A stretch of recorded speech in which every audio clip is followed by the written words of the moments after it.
ਸਾਰੇ ਪੰਜਾਬ ਤੇ ਦੇਸ਼ ਵਾਸੀਆਂ ਨੂੰ ਵਾਹਿਗੁਰੂ ਜੀ ਕਾ ਖਾਲਸਾ ਵਾਹਿਗੁਰੂ ਜੀ ਕੀ ਫਤਿਹ।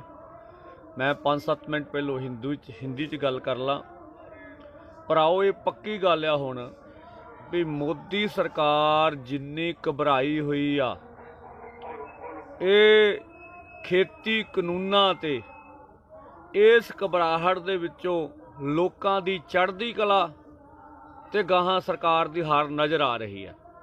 हिंदी च मैं तुहानूं दसना चाहूँगा भी जिहड़ी वातावरण प्रेमी सीगी ग्रेटा थनबर्ग, तो जो वातावरण की प्रेमी ग्रेटा थनबर्ग था, जो उन्होंने ट्वीट किया था, उनकी ट्वीट के साथ जो भारत की वातावरण प्रेमी है दिशा रवि, उन्होंने टूल किट उनके साथ साझी की थी।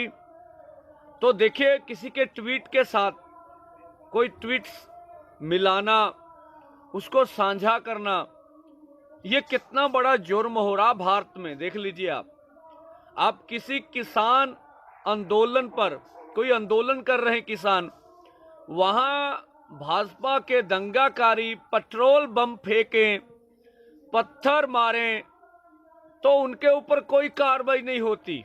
वो कोई जुर्म नहीं है भारत में। जो दिशा रवि है, अगर वो ग्रेटा थनबर्ग के ट्वीट से ट्वीट मिलाती हैं तो उसे आज बेंगलोर में गिरफ्तार कर लिया जाता है। तो मेरा मानना है कि ये फैसला तो अब देश करेगा कि देश ने क्या करना है। वो अपनी बहू बेटियों औरतों का सम्मान करता भारत की एक बहुत बड़ी संस्कृति है।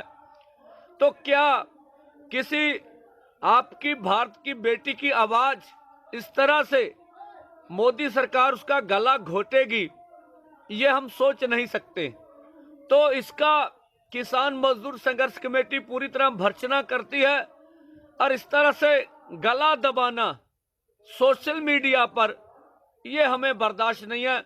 बाकी अब देश फैसला कर ले उसके क्या ठीक लगता है। दूसरा, जिस तरह से पत्रकारों को टारगेट किया जा रहा है, भारत का जो सरकार है वो पत्रकार क्षेत्र में जो लोग निष्पक्ष काम करते हैं देश के लिए, लोगों के लिए, जो सही पक्ष होता है सरकार का, वो भी लिखते हैं, उनको टारगेट किया जा रहा है। अभी केवल हमारी बात क्यों नहीं करते, केवल हमारी बात करिए कि वहां किसान बिल्कुल नहीं है, ये बोलिए, ये बोल रही भारत सरकार, तो ये दिखाइए किसान वापस जा रहे हैं, आंदोलन का समर्थन नहीं है। तो जो निष्पक्ष पत्रकार हैं वो बात भी बता रहे हैं कि लाखों किसान हैं, उनकी मांग क्या है, सरकार क्या कहना चाहती है। तो जिस तरह से 8 पत्रकारों के खिलाफ देशद्रोह का मुकदमा किया गया, नवरीत की जो गोली लगने से मौत हुई, उन्होंने उनके दादा का वर्षन दिया, पत्रकारों का खुद का वर्षन नहीं था। उन्होंने जो दादाजी ने कहा वो बता दिया, जो सरकार ने बोला वो भी उन्होंने बताया। तो अब निष्पक्ष पत्रकारी करना भारत में मुश्किल। तो मैं इन बातों से आपको बताना चाहता, जिस तरह से हरियाणा के एक मंत्री महोदय का बयान आ गया कि इन किसानों की जो 231-32 मौतें हुई हैं, तो वो घरों में भी हो जानी थी। तो मुझे लगता है कि सरकार में अब संवेदनशीलता नाम की कोई चीज नहीं है। जो हमारे सामाजिक सरोकार होते हैं, हम विचारों से बिल्कुल विरोधी हों, लेकिन भारत की संस्कृति का, भारत के समाज में रहने लोगों का सम्मान करते हैं। कभी भी कोई भी इस तरह से घटना हो, हमारे साथी बिखर जाए, तो हम उसका सम्मान करते हैं भी ठीक है, हुआ। तो अब भाजपा के मंत्री संवेदनशीलता भी खो चुके हैं, उनको सामाजिक कदरों कीमतों की जो कदर होती वो भूल चुकी है। वो लोकतंत्र का सम्मान भी भूल के, जैसे खेती मंत्री बोल रहे हैं कि हमारे पास जो शहीद हुए किसान, उनका आंकड़ा नहीं, जबकि इनका डिपार्टमेंट सब कुछ नोट कर रहा है। तो ये देश इनके जवाब मानेगा, आप देखिएगा। दूसरा, कल जिस तरह से पुलवामा के शहीदों को याद किया गया, हमारा मानना रहा है अगर फौज हो, पुलिस हो, तो यहाँ पर टाटा बिरले के बेटे नहीं जाते, किसान मजदूर का बेटा उसमें भर्ती होता है। तो अगर आप वर्दी उतार दीजिए तो उनमें आपको किसान का बेटा, मजदूर का बेटा दिखेगा जो फौज में है। तो जिस तरह से पुलवामा की घटना हुई, तो अभी तक उनके सवाल अधूरे हैं कि अभी तक कोई निष्पक्ष जांच कर कर अभी तक तथ्य सामने नहीं हुए देश के सामने कि वो जवानों को किस तरह से मारा गया, आरडीएक्स इतनी कैसे आई। उस वक्त के सीआरपीएफ के मुखिया का तो पत्र भी आया था, उन्होंने कहा था जिस तरह से धुंध पड़ रही है कश्मीर में, हमें एयरपोर्ट से जाने दिए। चलो और भी सवाल है हमारे पास, कुछ इसके बारे में सटीक जानकारी नहीं, फिर भी सवाल तो हैं, फिर देश के सामने सच सामने आना चाहिए। तो कल भारत के पूरे किसानों ने, किसान और जवान, जो मोर्चे में जवान शहीद हुए, किसान शहीद हुए, तो किसान मजदूर किसान जवान एकता के नारे लगाए और मोमबत्ती और कैंडल मार्च किया। तो किसान जवान दो एक ही सिक्के के दो पहलू हैं। कोई देश के बाहर सरहदों पर देश की रक्षा करता है, किसान सारी उम्र अनाज पैदा करके कर्ज में डूबा रहता है, कर्ज के कारण वो खुदकुशियां कर रहे हैं, फिर भी देश के लिए अन्न पैदा करते हैं। और आज देश को बचाने में सबसे अधिक सक्रिय हैं किसान, भी हम अपनी जमीन मां को नहीं जाने देंगे, जो हम उपज पैदा करते हैं उस उपज का दाम लेंगे। तो ये मूल्य प्रश्न है, ये हमारे अधिकार हैं। तो ये सब बात चला, आंदोलन पूरी तरह जौबन पे है। हम आशा रखेंगे जो 16 को आ रही है अपना जो प्रोग्राम हमने करना वो भी करेंगे, और जो 18 तारीख को भारत का पूरा रेल पहिया जाम करेंगे, तो पूरे भारतवर्ष के करोड़ों लोग हमारे साथ उसका साथ देंगे, इसकी हमें सबको आशा है। लाखों लोग यहाँ पर हैं, सिंगू हो, अपना टिकरी हो, इसके साथ गाजीपुर हो, पलवल हो, सभी जगह पर सभी किसानों का सबे पूरे भारत के रंग देखेंगे आप यहाँ पर। तो मैं एक बात करने के बाद पंजाबी में बोलूंगा। तो यहाँ आप गुजराती, मराठी, मध्य प्रदेश के, राजस्थान के, यूपी के, हरियाणा के, हिमाचल के, पूरे देश के सभी देशों के भाग्यों के लोग आए हुए हैं। किसी की संख्या अधिक है, किसी की कम है, तो पूरा देश एक साथ। तो मैं नौजवानों की बात करूंगा, बेरोजगारी इतनी ज्यादा है, जो आज हमारे आंदोलन में कल शामिल हुए, तो वो फौज में भर्ती हुए थे। 1.25 लाख वैकेंसी थी, 18 में उन नौजवानों की भर्ती हुई। अभी तक सब टेस्ट पास कर गए वो कानूनी, अभी तक मोदी जी ने उन्हें नौकरी नहीं दी। तो अब दिल्ली सरकार के खिलाफ वो आंदोलन करने आए हैं। भारत के युवा नौजवान, रोजगार का सवाल है। किसान मजदूर संघर्ष कमेटी सभी हम उसका मांग का समर्थन करते हैं कि किसान मजदूर के बेटे हैं जो फौज में जाएंगे, तो जो माननीय भारत सरकार है उन्हें इनकी मांगों को मान लेना चाहिए। तो हुण मैं पंजाबी ना दसना चाहूंगा भी ਜਿਹੜੇ भी भरा साडे, चाहे वो हरियाणे दे आ, चाहे वो यूपी दे आ, चाहे वो दिल्ली दे आ, चाहे वो अपना उत्तराखंड दे आ, चाहे यूपी दे आ, 4 स्टेटां दे, दिल्ली भी 4 स्टेटां दे बंदे जिहड़ा वा वो सरकार ने नजायज तौर ते एफआईआर च लए आ। भराओ 7-8 एफआईआर च कल्ले दिल्ली वाले ही आ, एक ਨਾਂ ਤੇ 3 ਨਾਂ ਫੜ ਕੇ एफआईआर तो ਉਹਦੇ ਵਿੱਚ खाली रखी आ जगह भी होर फसा लांगे, इस तरह की एफआईआर वेखियां सी। ਇਹ ਤੋਂ ਕਾਂ ਜਿਹੜੀ ਸਮੱਸਿਆ ਆ ਰਹੀ ਆ ਮੇਰੇ ਵੀਰ, ਜਿਹੜੇ ਵੀ ਮਾਪਿਆਂ ਦੇ ਕੋ ਪੁੱਤ ਜੇਲ੍ਹਾਂ 'ਚ ਨੇ, ਉਹਨਾਂ ਨੂੰ ਬੇਨਤੀ ਆ ਵੀ ਤੁਸੀਂ ਵਕੀਲਨਾਮਾ, ਇਹ ਜਿੱਥੋਂ ਮਰਜ਼ੀ ਮਿਲ ਜਾਂਦਾ, ਮੈਂ ਪਾਲਵੀ ਦਾ ਵਕੀਲਨਾਮਾ ਲੈ ਕੇ ਥੱਲੇ ਸਾਈਨ ਕਰ ਦਿਓ, ਜੋ ਵੀ ਤੁਹਾਡਾ, ਤੁਸੀਂ ਉਹਦੀ ਧੀ ਜੇ, ਪੁੱਤ ਜੇ, ਨੂੰਹ ਜੇ, ਘਰ ਵਾਲੀ ਜੇ, ਪਿਓ ਜੇ, ਦਾਦਾ, ਜੋ ਵੀ ਹੈ, ਤੇ ਉੱਤੇ ਕੁਛ ਨਾ ਲਿਖਿਆ ਜੇ। ਹਲਫਨਾਮੇ ਦੇ ਥੱਲੇ ਜਿਹੜਾ ਉਹ ਸਰ ਹਲਫਨਾਮਾ ਕਹਿੰਦਾ ਵਕੀਲਨਾਮੇ ਦੇ ਥੱਲੇ ਸਾਈਨ ਕਰਕੇ ਇੱਕ ਵੱਖਰੀ ਪਰਚੀ ਲਾਓ। ਵੱਖਰੀ ਪਰਚੀ ਤੇ ਦੱਸੋ ਕੀ ਨਾਮ ਆ, ਸਨ ਆਫ ਕੀ ਆ, ਉਮਰ ਕਿੰਨੀ ਆ, ਥਾਣਾ ਕਿਹੜਾ, ਪਿੰਡ ਕਿਹੜਾ, ਜ਼ਿਲ੍ਹਾ ਕਿਹੜਾ, ਉਹਦੀ ਪਰਚੀ ਫੋਟੋ ਕਾਪੀ ਖਿੱਚ ਕੇ। ਇਹ ਤੋਂ ਗਾ ਆਧਾਰ ਕਾਰਡ ਦੀ ਕਾਪੀ। ਤੁਸੀਂ ਆ ਸਕਦੇ ਹੋ, ਬਹੁਤ ਨਹੀਂ ਆ ਸਕਦੇ ਤਾਂ ਫਿਰ ਉਹਨਾਂ ਦੀਆਂ WhatsApp ਤੇ ਤੁਸੀਂ ਫੋਟੋ ਕਾਪੀਆਂ ਭੇਜ ਦਿਓ, ਅਸੀਂ WhatsApp ਕਰਾ ਕੇ ਆਪਣੇ ਵਕੀਲਾਂ ਨੂੰ, ਬਹੁਤ ਛੇਤੀ ਜ਼ਮਾਨਤਾਂ ਹੋਣਗੀਆਂ। लगातार प्रोसैस चल रहा वा।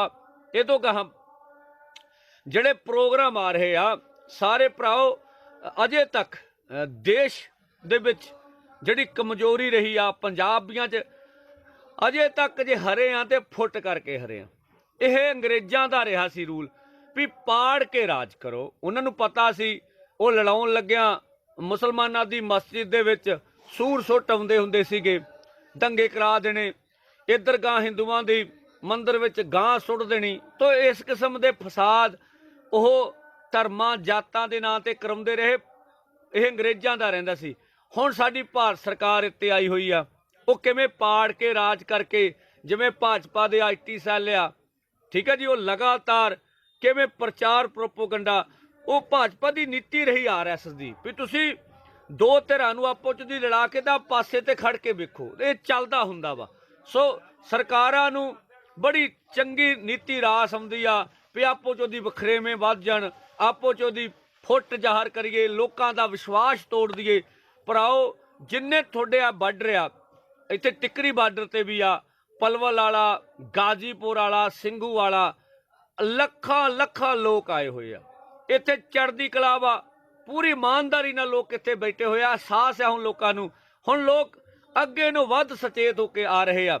ਸੋ ਇਸ ਕਰਕੇ ਜਿਹੜੇ ਪ੍ਰੋਗਰਾਮ ਲਿਖ ਕੇ ਮੈਂ ਇੱਕ ਵਾਰੀ ਦੱਸਦਾ ਵੀ ਜਿਹੜਾ ਆਪਣਾ 18 ਤਰੀਕ ਦਾ ਰੇਲ ਰੋਕੋ ਅੰਦੋਲਨ ਆ, ਉਹਨੂੰ ਪੂਰੇ ਦੇਸ਼ 'ਚ, ਪੂਰੇ ਪੰਜਾਬ 'ਚ ਕਾਮਯਾਬ ਕਰੋ।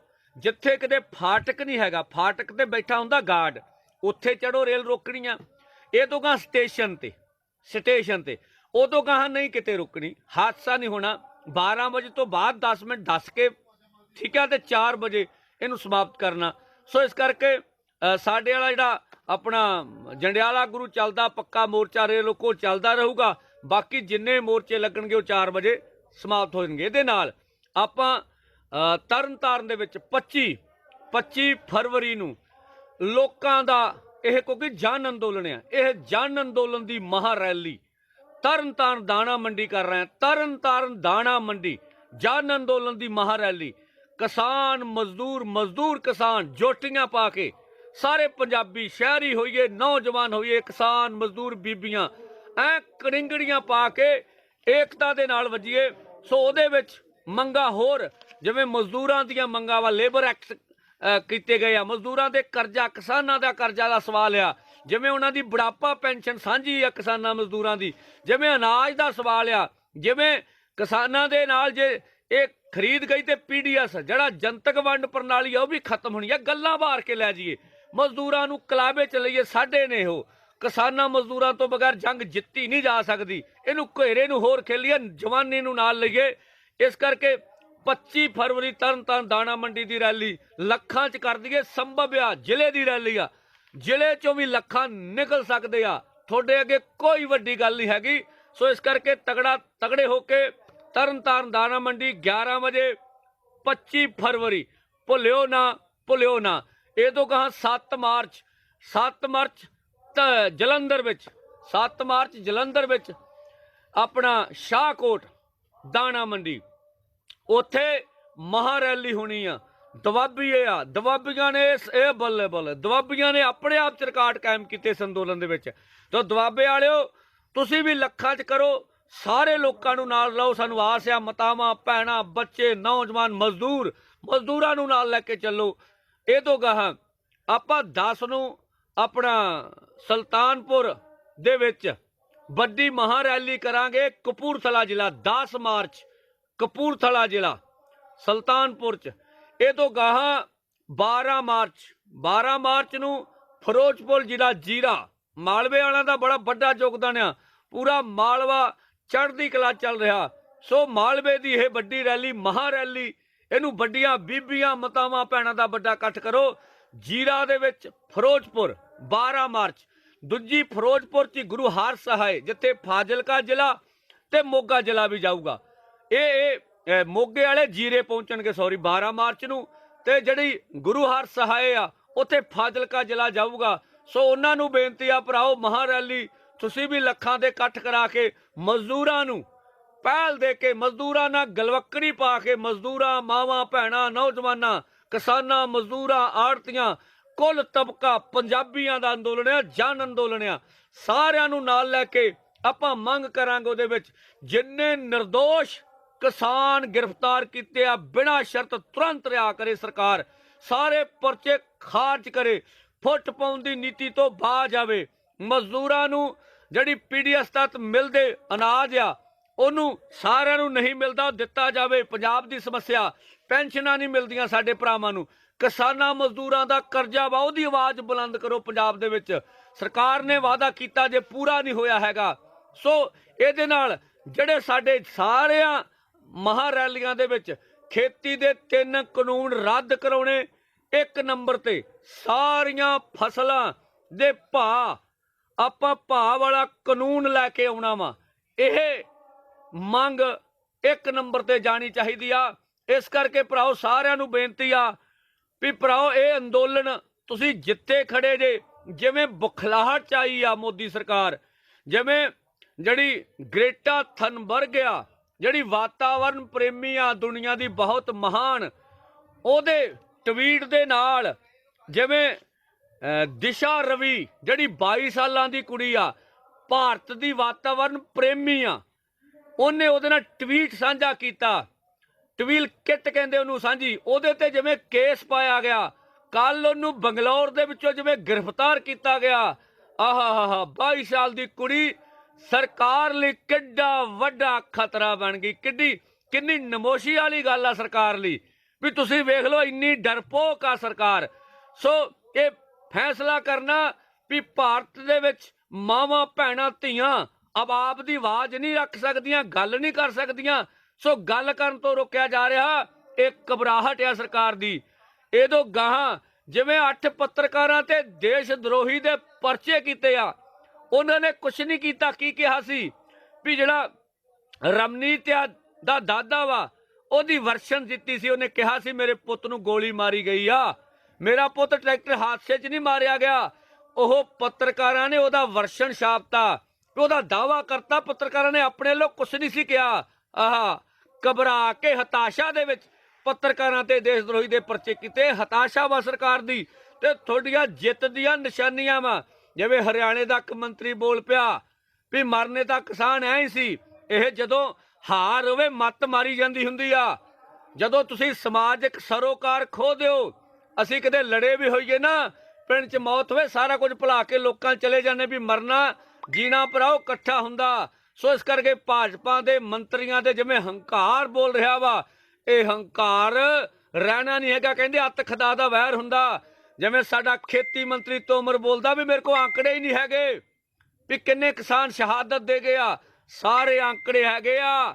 ਬਸ ਜਿਹੜਾ ਇੱਕ ਭਾਜਪਾ ਦੇ MP ਨੇ, ਜਿਹੜਾ RS ਦਾ ਬੰਦਾ ਬੋਲਿਆ ਸੀ ਵੀ ਉਹਦੀ ਆਲੋਚਨਾ ਹੋਈ ਸੀ ਵੀ ਤੁਹਾਡੇ ਸਿਰ ਤੇ ਤਾਕਤ ਦਾ ਨਸ਼ਾ ਵਾ, ਉਹ ਸੱਚੀ ਗੱਲ ਆ। ਭਾਜਪਾ ਦੇ ਅੰਦਰ ਵੱਡੇ ਤੇ ਵਿਆਪਕ ਪੱਧਰ ਤੇ RSS ਜਿਵੇਂ ਬਗਾਵਤ ਕਰ ਰਹੀ ਆ, ਜਿਵੇਂ ਉਹਨਾਂ ਨੂੰ ਪਤਾ ਵਾ ਵੀ ਪੂਰਾ ਦੇਸ਼, ਮੈਂ ਤੁਹਾਨੂੰ ਸਾਫ਼ ਦੱਸਣਾ ਚਾਹੂੰਗਾ, ਮੱਧ ਪ੍ਰਦੇਸ਼ ਦੇ ਵਿੱਚ ਬਹੁਤ ਵਿਆਪਕ ਪੱਧਰ ਤੇ ਰੋਸ ਹੋ ਰਹੇ ਆ। ਸੰਯੁਕਤ ਕਿਸਾਨ ਸੰਗਠਨ ਦੇ ਆਗੂਆਂ ਦਾ ਫੋਨ ਆਇਆ ਸੀ ਵੀ ਅਸੀਂ ਵੱਡੇ ਅੰਦੋਲਨ ਕਰ ਰਹੇ ਹਾਂ, ਹਜ਼ਾਰਾਂ ਟਰੈਕਟਰ ਭੋਪਾਲ ਦੇ ਵਿੱਚ ਵਾੜਾਂਗੇ। ਮਹਾਰਾਸ਼ਟਰ ਜਿਵੇਂ ਉੱਠ ਰਿਹਾ, ਸਰਕਾਰ ਘਬਰਾਈ ਹੋਈ ਆ ਵੀ ਪੂਰਾ ਦੇਸ਼ ਨਿਕਲ ਤੁਰਿਆ। ਤੁਸੀਂ ਵੇਖੋ ਪੰਜਾਬ, ਹਰਿਆਣਾ, ਰਾਜਸਥਾਨ, ਗਾਂ ਯੂਪੀ ਕਿਵੇਂ ਚੱਲ ਰਿਹਾ। ਹਿਮਾਚਲ 'ਚ ਵੀ ਬਗਾਵਤਾਂ ਵੱਡੀਆਂ ਉੱਠ ਰਹੀਆਂ ਨੇ। ਦਿੱਲੀ ਤਾਂ ਹੈ ਹੀ ਆ। ਉੱਤਰ ਭਾਰਤ ਤੋਂ ਬਾਅਦ ਹੁਣ ਮੱਧ ਭਾਰਤ, ਦੱਖਣ ਭਾਰਤ ਤੇ ਇਹ ਵੱਧ ਰਿਹਾ ਅੰਦੋਲਨ। ਸਰਕਾਰ ਬੁਖਲਾਹਟ 'ਚ ਆ। ਇਸ ਕਰਕੇ ਮੈਂ ਕਹਿੰਦਾ ਭਰਾਓ, ਤੁਹਾਡੀਆਂ ਜਿੱਤਾਂ ਵਾ, ਤਗੜੇ ਹੋ ਕੇ ਜਿਹੜਾ ਤੁਹਾਡਾ ਖਿਆਲ ਆ, ਕਹਿੰਦੇ ਆ ਸੰਘਰਸ਼ਾਂ ਵਿੱਚ 2 ਚੀਜ਼ਾਂ ਬਹੁਤ ਜ਼ਰੂਰੀਆਂ ਹੁੰਦੀਆਂ। ਇੱਕ ਹੁੰਦਾ ਪ੍ਰਚਾਰ ਵੀ ਕੀ ਤੁਹਾਨੂੰ ਸਹੀ ਗੱਲ ਦਾ ਪਤਾ ਹੈ, ਉਹ ਹੋ ਗਿਆ ਲਗਭਗ। ਦੂਜਾ ਹੁੰਦਾ ਸਪਲਾਈ ਲਾਈਨ। ਕਿਸੇ ਫੌਜੀ ਨੂੰ ਪੁੱਛੋ ਵੀ ਜੰਗ ਕਿਵੇਂ ਜਿੱਤਣੀ, ਉਹ ਕਹਿੰਦਾ ਇੱਕ ਸਪਲਾਈ ਲਾਈਨ ਨਹੀਂ ਟੁੱਟਣੀ ਚਾਹੀਦੀ। ਸਭ ਤੋਂ ਵੱਡਾ ਹੈੱਡਕੁਆਟਰ ਨਾਲ ਰਿਸ਼ਤਾ। ਤੇ ਪੰਜਾਬੀਆਂ ਦਾ ਹੈੱਡਕੁਆਟਰ ਪੰਜਾਬ ਆ। ਪੰਜਾਬ ਦੇ ਹੈੱਡਕੁਆਟਰ ਨਹੀਂ ਕਰਨਾ ਪਿੰਡਾਂ ਵਿੱਚ, ਕਿਉਂਕਿ 15 ਤੋਂ 20 ਹਜ਼ਾਰ ਰੁਪਇਆ ਇੱਕ ਟਰਾਲੀ ਦਾ ਖਰਚਾ ਹੁੰਦਾ। ਜਦੋਂ ਤੁਸੀਂ ਖਰਚੇ ਇਕੱਠੇ ਕਰਕੇ ਜਥੇਬੰਦੀਆਂ ਜਿੱਥੇ ਕੰਮ ਕਰਦੀਆਂ ਉਹਨਾਂ ਨੂੰ ਦੇਈ ਜਾਓਗੇ, ਤੁਸੀਂ ਬਹੁਤ ਕੁਝ ਦਿੱਤਾ, ਟਰਾਲੀ ਤੁਹਾਡੇ ਪਿੰਡੋਂ ਆਉਂਦੀ ਰੂ। ਇੱਕ ਟਰਾਲੀ ਮਹੀਨੇ ਦਾ ਪ੍ਰੋਗਰਾਮ ਬਣਾ ਕੇ ਆਵੇ, ਉਦੋਂ ਬਾਅਦ ਦੂਜੀ ਟਰਾਲੀ ਤੁਰੇ ਮਹੀਨੇ ਦਾ ਪ੍ਰੋਗਰਾਮ ਬਣਾ ਕੇ, ਉਦੋਂ ਤੀਜੀ ਟਰਾਲੀ ਤੁਰੇ। ਇਹ ਉਹ ਗਾਂ ਜੇ ਐ ਰੱਖੋਗੇ, ਸਪਲਾਈ ਲੈਣ ਐ ਜਾਰੀ ਰਹੂਗੀ, ਅੰਦੋਲਨ ਕਦੀ ਨਹੀਂ ਮਰੂਗਾ। ਅੰਦੋਲਨ ਵੱਧ ਰਿਹਾ ਵਾ, ਚੜ੍ਹਦੀ ਕਲਾ 'ਚ ਆ। ਇਹਦੋਂ ਗਾਹਾਂ ਸਾਡੇ ਭਰਾਵਾਂ ਨੂੰ ਬੇਨਤੀ ਆ ਵੀ ਵਿਸਾਖ ਆਉਣਾ ਸਾਡੇ ਸਾਹਮਣੇ, ਸਰਕਾਰ ਡਿੱਗੀ ਪਈ ਆ। ਸਰਕਾਰ ਨੂੰ ਲੱਗਦਾ ਖੁਰੇ ਵਿਸਾਖ 'ਚ, ਉਦੋਂ ਭਰਾਓ 2-2 ਟਰੈਕਟਰ ਟਰਾਲੀਆਂ ਪਿੰਡਾਂ ਦੇ ਵਿੱਚ 3-3 ਵੱਖਰੀਆਂ ਤਿਆਰ ਕਰ ਲਿਓ ਵੀ ਇਹ ਦੇਣੀਆਂ ਵਾ। ਤੇ ਜਿਹੜੇ ਬੰਦੇ ਦੇਣਗੇ ਉਹਨਾਂ ਦੀ ਕਣਕ ਤੁਹਾਂ ਸੁੱਟਣੀ ਆ। ਬੀਬੀਆਂ 10 ਕਿਸਾਨ ਤੇ 20-30 ਮਾਤਾਵਾਂ ਭੈਣਾਂ ਤਿਆਰ ਕਰ ਲਿਓ। ਸੋ ਬੀਬੀਆਂ ਵਿਸਾਖ ਦਾ ਮਹੀਨਾ ਮੋਰਚੇ 'ਚ ਰਹਿਣਗੀਆਂ। 1 ਅਪ੍ਰੈਲ ਤੋਂ ਲੈ ਕੇ ਖਾਸ ਕਰਕੇ 10 ਅਪ੍ਰੈਲ ਤੁਸੀਂ ਸਮਝੋ, 10 ਅਪ੍ਰੈਲ ਤੋਂ ਲੈ ਕੇ ਜਾਂ 1 ਅਪ੍ਰੈਲ 'ਚ ਹੀ ਵਾਢੀ ਆ, 5 ਮਈ ਤੱਕ ਇਹ ਚਾਹੀਦਾ ਵਾ ਅੱਡ ਅੱਡ ਹਫ਼ਤੇ 'ਚ ਸਾਰੀਆਂ ਵਾਢੀਆਂ। ਸੋ ਬੀਬੀਆਂ ਕਮਾਂਡ ਕਰਨ ਵਿਸਾਖ ਦੇ ਵਿੱਚ, ਇਹ ਵੀ ਇੱਕ ਨਵਾਂ ਰੂਪ ਹੋਵੇ ਪੰਜਾਬ ਦਾ। ਸੋ ਅਸੀਂ ਅੰਦੋਲਨ ਜਿੱਤਾਂਗੇ, ਫਿਕਰ ਨਾ ਕਰਿਓ। ਪਰਚੇ ਐ ਜਾਣਗੇ ਜਿਵੇਂ ਜਾਂਦੇ ਅੰਦੋਲਨ ਲੋਕਾਂ ਤੋਂ ਵੱਡੇ ਨਹੀਂ ਹੈਗੇ ਪਰਚੇ। ਭਾਰਤ ਦੇ ਲੋਕ ਵੱਡੇ ਨੇ, ਇਸ ਕਰਕੇ ਇਹ ਮੁੰਡੇ ਵੀ ਬਾਹਰ ਆਉਣਗੇ, ਪਰਚੇ ਵੀ ਰੱਦ ਹੋਣਗੇ ਤੇ ਖੇਤੀ ਕਾਨੂੰਨਾਂ ਤੇ ਬਿੱਲਾਂ ਤੇ ਭਾਰਤ ਦੀ ਜਿੱਤ ਹੋਊਗੀ। ਭਾਰਤ ਦੇ ਲੋਕਾਂ ਨੇ ਜਿੱਤਣਾ ਵਾ। ਮੋਦੀ ਤੇ ਮੋਦੀ ਦੀ ਨੀਤੀਆਂ ਨੇ ਉਹਦੇ ਮਗਰ ਖੜੇ ਸਾਮਰਾਜ ਲਾਣੇ ਨੇ ਹਰਨਾ। ਅੰਤ 'ਚ ਬੇਨਤੀ ਕਰਦਾ ਵੀ ਕਾਰਪੋਰੇਟ ਘਰਾਣਿਆਂ ਦਾ ਬਾਨੀ ਅਡਾਨੀ ਦੇ ਪ੍ਰੋਡਕਟਾਂ ਦਾ ਬਾਈਕਾਟ ਜਾਰੀ ਰੱਖੋ। ਫੇਸਬੁੱਕ WhatsApp ਤੇ ਇਹਨਾਂ ਦੇ ਪ੍ਰੋਡਕਟਾਂ ਦੇ ਬਾਈਕਾਟ ਦੀ ਗੱਲ ਨਹੀਂ ਆ ਰਹੀ, ਉਹ ਪਛੜ ਰਹੀ ਆ। ਰਿਲਾਇੰਸ ਇੰਡੀਆ ਦੇ ਪ੍ਰੋਡਕਟਾਂ ਦਾ ਪ੍ਰਚਾਰ ਕਰੋ। ਕਾਰਪੋਰੇਟ ਘਰਾਣਿਆਂ ਦੇ ਖਿਲਾਫ ਸਭ ਤੋਂ ਵੱਡੀ ਜੰਗ ਆ। ਇਸ ਜੰਗ ਨੂੰ ਹੋਰ ਤਿੱਖਾ ਕਰੋ, ਸਮਾਜਿਕ ਏਕਤਾ ਵਧਾਓ, ਚੜ੍ਹਦੀ ਕਲਾ 'ਚ ਰਹੋ। ਧੰਨਵਾਦ। ਵਾਹਿਗੁਰੂ ਜੀ ਕਾ ਖਾਲਸਾ, ਵਾਹਿਗੁਰੂ ਜੀ ਕੀ ਫਤਿਹ।